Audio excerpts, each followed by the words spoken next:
I don't remember deciding to walk up the stairs. My feet carried me before my mind caught up. The hallways smelled faintly of rain on warm concrete. Outside, the city hummed with neon and wet tires, but here it was only my heartbeat and the thin strip of light leaking from under her door. I lifted my hand and knocked once. It was too soft. I knocked again, harder.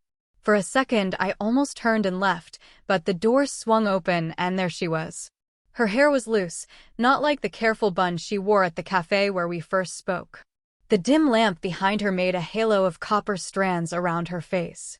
Bare feet, an oversized sweater, her fingers curled around the edge of the door like she'd been listening.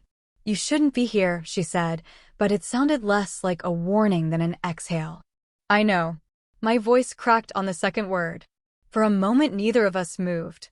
Her eyes didn't match the low voice. They were bright, almost curious, scanning my face like she was memorizing it.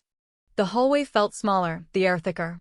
Then she reached for my wrist, not a tug, just a touch of warm skin against my rain-cold hand, and pulled me inside. The door clicked shut and the lock turned.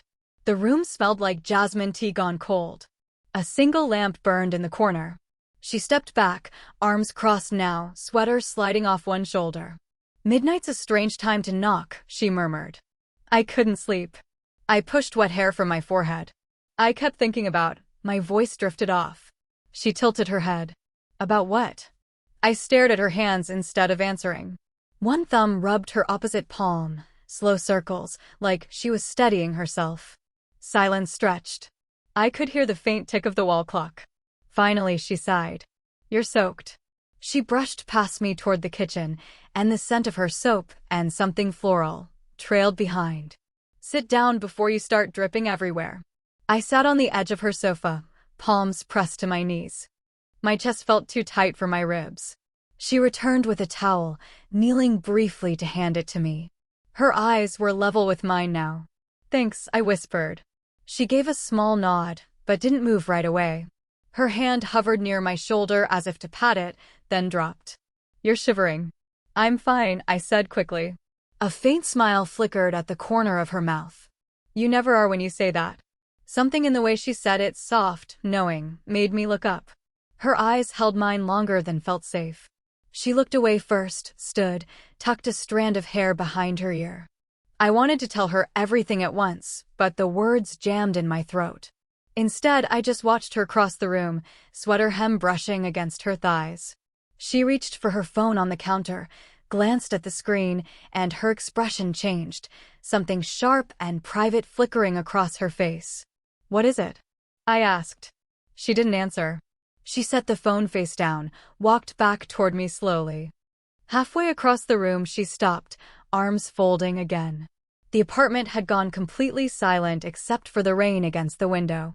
She looked at me, really looked, and opened her mouth like she was about to speak. And then, from the hallway, came a sudden, heavy knock on the door. The knock at the door hung in the room like a held breath. She didn't move at first, only stared at it, then at me. Her lips parted as if to speak, but she pressed them together instead. A beat later, whoever it was shuffled away down the hall, footsteps fading. She exhaled slowly. "People think I live alone," she murmured, half to herself. "You do," I said. Her eyes flicked to mine. "That's the problem." She crossed to the door and threw the deadbolt again, harder this time. When she came back toward me, she was different, stiffer, but also closer. She sat in the armchair opposite me, tucking one leg under herself, sweater sleeve slipping over her knuckles. She stared at the carpet. I wanted to ask who she thought it was. Instead, I blurted, "I'm sorry. I didn't mean to show up like this." Her head lifted. "Don't apologize. Just be careful. People notice things." I nodded, though I didn't fully understand. She studied me for a moment, then looked away. "When I was your age, I had a whole life planned. Married at 22, divorced at 38. I don't really invite anyone in anymore." Her voice thinned at the edges. "It's simpler." I shifted on the sofa. "I've never been married. Barely been anything, really. I'm still figuring out everything." She gave a small, quick laugh, but there was no humor in it. "And yet you're at my door at midnight." I felt heat climb up my neck. I shouldn't be. No, she said, softer. You shouldn't. Silence pulled between us again. She traced the rim of a mug on the table, fingers moving in slow circles. I caught myself staring at the hollow of her throat where her sweater dipped. She must have noticed, because she shifted slightly, drawing the fabric closer, then stopped, almost as if deciding not to. I'm not good at this, I said. At what? Her gaze flicked back to me. Pretending I don't notice you. Her fingers stilled on the mug. A long moment passed. Then she got up and came over to the sofa, sitting at the far end but leaning forward as if the space between us was a mistake. You shouldn't, she whispered again, but this time her hand rested briefly on my shoulder, a light, uncertain weight. Her breath touched my cheek when she spoke next. You don't know what you're asking for. I'm not asking for anything, I said, though my voice trembled. She looked at me, eyes searching, and for a second the whole room narrowed to that space between her hand and my skin. She didn't move it away. Rain hit the window harder. The clock ticked once, twice. She finally drew her hand back, but not before her fingers brushed the side of my neck, a quick, involuntary sweep that left my skin burning. Neither of us spoke. But neither of us moved apart, either. Her fingers had barely left my neck when her phone buzzed. The sound sliced the quiet like a blade. She glanced at the screen, eyes tightening, and flipped it over again. Is someone expecting you? I asked, voice low. Don't, she said quickly. It's nothing. But she stayed frozen, phone trembling in her hand before she set it face down. I shifted closer without thinking. You're shaking. It's just habit. She gave a small, brittle smile. People assume things. My sister, my neighbor, everyone thinks they know what I'm doing. The apartment seemed smaller than before. The rain's rhythm outside matched the pulse in my ears. She tucked her hair behind her ear and let out a slow breath. If anyone saw you here, it would become something it's not. I almost laughed. Isn't it already something? She looked at me then, sharply. You're 22. I'm old enough to know better. I leaned back, but not far enough. I'm not asking you to know better. Silence. The lamp hissed faintly. She reached for the mug on the table, but her fingers brushed mine instead. Neither of us moved. Her thumb grazed my knuckle, a quick, ghost-like touch. You should go before someone. A key turned in the lock outside. We both jerked our hands back. She sprang up, whispering, Stay here. She crossed the room quickly, sweater swinging around her hips. The door knob rattled, but the deadbolt held. Then a muffled voice, Mara? You awake? A man's voice, older, casual. She called back, steady but louder than normal, I'm asleep. Go home. A pause, footsteps retreating down the hall. The elevator doors dinged. Only then did she lean against the door, eyes closed. I stood, heart hammering. Who? No one. She pushed away from the door. It doesn't matter. When she came back, she stopped a foot from me. We stared at each other, breathing unevenly. The air between us felt charged, like static before a storm.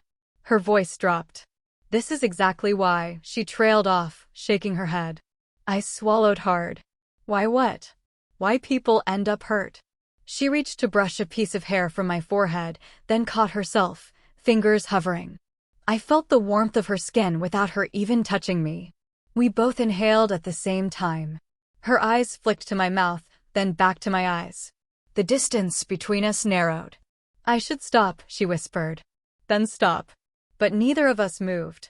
Her hand finally settled at the back of my neck, soft and trembling. My own hand rose, almost on its own, resting against her waist through the thin sweater. We stood there, not kissing, not stepping back, hearts hammering against each other in a silence so heavy it felt like the whole building could hear. Her hand at the back of my neck trembled once, then stilled. The clock ticked, louder now, as if the room had tilted towards some edge. I can't, she whispered, eyes closing. But her forehead rested against mine anyway. You already are, I murmured. My breath brushed her lips. She drew back a fraction, searching my face. You don't understand how people look at me. How they've always looked at me. Too old, too much, too soon. If they saw me with you, let them, I said, voice hoarse. Her jaw tightened. You'll regret it. I swallowed hard. I've regretted not saying this for months. I watch you at the cafe. How you stir your tea even after the sugar's dissolved. How you laugh with customers, but never with anyone long enough to mean it. Her eyes widened slightly. She hadn't known I'd noticed. I can't stop thinking about you, I said. Even when I try. She exhaled like the air had left her body. Don't say that. I have to. My hand lifted to her face before I could stop it. I brushed a loose strand of hair from her cheek. The silk of it slid between my fingers, warm and damp from the rain. She leaned into my palm for a heartbeat before catching herself, straightening. You're a boy, she said softly, as if trying to convince herself. I stepped closer, closing the small space she'd left. I'm here. That's all. Her back met the edge of the sofa. She didn't move away. My other hand rose, hovered at her waist, then settled lightly. She gripped the fabric of my shirt, knuckles white, pulling me closer even as she whispered, Stop. I will, I breathed. If you really want me to. Her fingers loosened but didn't let go. She tilted her head back to look at me, eyes dark, searching. The lamplight traced the hollow of her collarbone, the faint tremor at her throat. Tell me this is nothing, I said. Tell me and I'll walk out. She didn't answer. Instead, she leaned forward until her lips hovered a breath from mine. I felt the heat of her mouth, the whisper of her exhale. Then she spoke, barely audible. I dreamt of this. The words knocked the air from my chest. My hands slid up to her shoulders, fingers trembling. Then why? A sound cut me off. The phone on the counter buzzed again, vibrating against the wood like a trapped insect. She flinched but didn't move. Neither did I. Our faces were still a breath apart, the phone buzzing behind us. Answer it, I said, though my voice was barely a whisper. I can't, she murmured. Not now. Her lips brushed my cheek by accident as she turned her head, or maybe not by accident at all. I drew in a shaky breath. Then tell me what you want. She opened her mouth, eyes locked on mine, and finally said, she didn't finish the sentence. Instead, she stepped back, hands slipping from my shirt as if burned. The phone had stopped buzzing, leaving a flat quiet in its wake. Her shoulders rose and fell. I need to tell you something, she said finally. I swallowed, my hands still half raised toward her. Then tell me. She pressed her palms to her temples, sweater sleeves sliding down her arms. That man at the door, he's not a neighbor. He's my ex. He still has a key. He still thinks, she broke off, biting her lip hard enough to leave a mark. My stomach tightened. He thinks what? That I'm alone. That I'm waiting. She gave a short, shaky laugh. I told him I was done. But he doesn't believe me. And if he saw you, the room tilted. Everything that had felt secret now felt exposed. So all this time, I didn't lie to you, she said quickly. Her voice cracked. I wanted one place in my life that wasn't a mess. She took a step toward me again, then stopped. Her hands trembled at her sides. I shouldn't have opened the door tonight, she whispered. But you did. Her eyes flicked up, wet at the corners, a mixture of defiance and apology. And now you're in danger because of me. I stepped closer until our shoes almost touched. I'm not afraid of him. You should be. She brushed past me to the window, pulling the curtain back with fingers that shook. Rain blurred the streetlights into smears of gold. Her reflection in the glass looked younger, almost fragile. I'm not, I said again, voice low. I followed her, stopping just behind her shoulder. I'm only afraid of you pushing me away. She turned her head slightly. My breath grazed her ear. You don't understand, she whispered. I used you. I thought if I let you in, it would be nothing but a distraction. My heart stuttered. And now, she shut her eyes. Now I can't stop thinking about you either. Her admission hung between us heavier than the rain. She reached for the curtain cord, missed it, and her fingers brushed mine instead. Neither of us pulled back. I slid my hand up, gently covering hers. Her palm was cold, trembling against mine. Then don't stop, I said. She turned slowly to face me. We were inches apart, her back against the glass, the cool pain fogging where our bodies hovered. She looked at my mouth, then up at my eyes, as if weighing everything she'd just confessed. I can't go back after this, she said. Then don't, I whispered. Her fingers curled into my shirt again, a small desperate grip. Outside, a car door slammed somewhere in the street. She flinched but didn't let go. We stood there, the decision hanging in the air, our bodies drawn even closer by the very thing that might destroy us. Her grip on my shirt tightened until the fabric creased under her fingers. We stood so close I could see the tremor at the corner of her mouth, the pulse in her neck. "This is the line," she whispered. "If we cross it, there's no going back." I exhaled slowly, my forehead almost touching hers. "Then maybe we don't go back." The rain outside had softened to a hush, but inside the air was heavy, thick. Her sweater brushed against my chest as she breathed. The faint scent of jasmine clung to her skin. "You're too young," she said again, but softer now, almost like a plea. "I'm here," I said. "I know what I'm doing." Her eyes closed. I felt her body lean, just barely, against mine, the weight of a decision that had been waiting for months. My hand rose to the side of her face, fingers trembling as they slid behind her ear. Her hair was damp and warm under my touch. "You don't understand how many times I've stopped myself," she murmured. "I've stopped myself too," I said. Her eyes opened then, shining with something raw. "I wanted to feel seen again," she said. "Not pitted. Not handled. Seen." "You are," I whispered. Silence fell. Only our breathing filled the space. She reached up, almost absent-mindedly, and straightened the collar of my shirt. Her knuckles brushed my throat, leaving a trail of warmth. "Tell me this is real," she said. "It's real." She took a deep breath, as if bracing for impact. "Then choose," she said. "Walk out the door right now, or—" She couldn't finish the sentence. I stepped closer until our bodies aligned, the glass window cold behind her back, my hand still cradling her jaw. "I'm not walking out." Her lips parted, but no words came. She searched my face for something: permission, conviction, a reason to stop. Finding none, she let out a shaky sound somewhere between a laugh and a sob. We leaned in at the same time, but stopped just short. Our noses almost brushed. Her hands slid from my shirt to my arms, gripping lightly, like she might push me away or pull me closer. "This is reckless," she breathed. "So be reckless," I said. She closed the last inch between us, not with a kiss, but with her forehead resting against mine. We stood there, both trembling, eyes closed, breathing the same air. In that small, suspended moment we stopped pretending. All the months of hesitation, glances, and restraint collapsed into a single, quiet truth: we had chosen each other. When she finally spoke, her voice was steady. "Then stay," she said. "Stay tonight." I nodded once. "I'm here." Her hands loosened their grip, sliding down to hold mine instead.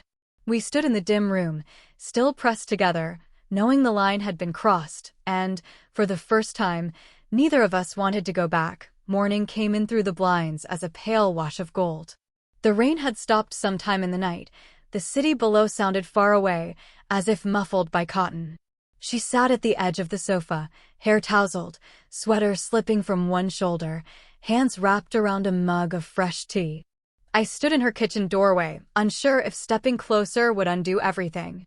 But she looked up, eyes soft in the new light, and patted the space beside her. "Sit," she said simply. I did. Our knees brushed, a small, quiet contact. Neither of us moved away. For a while we just listened to the radiator clicking and the distant murmur of traffic. Her thumb traced circles on the mug, mine tapped nervously against my thigh. Finally she spoke. "I spent all night thinking. About him. About you. About me." She took a slow breath. "I've been so afraid of what people would say, of becoming a story I don't want to hear." I stared at our knees touching. "And now?" She turned her hand palm up on the sofa between us. "Now I'm just tired of being afraid." I slid my fingers into hers. Her hand was warm this time, steady. "Me too," I said quietly. She gave a small laugh, the first real one I'd heard from her. "You don't make this easy." "I don't want easy," I said. "I want you." She looked at me then, really looked. No guardedness, no testing. Just open. "You're still young," she murmured. "I'll get older," I said, and she smiled at the clumsy answer. Her head tilted until it rested lightly on my shoulder. I breathed in the faint scent of her hair, still touched with jasmine and rain. My arm came up and settled around her, hesitant at first, then firm. She didn't move away. "Maybe this doesn't last forever," she whispered. "Maybe it's only a moment." "Then let's live the moment," I said. We sat like that, her fingers laced with mine, our foreheads touching for a brief, unspoken promise. The weight that had filled the room the night before seemed to have shifted, replaced by something quieter but real, a warmth that wasn't just heat but recognition. She closed her eyes, exhaled, and squeezed my hand. "Stay for breakfast?" she asked. "Yes." In the soft morning light, with her head on my shoulder and our hands entwined, the world outside could wait. For now, it was just us, not a secret, not a mistake, but two people who had finally allowed themselves to be seen.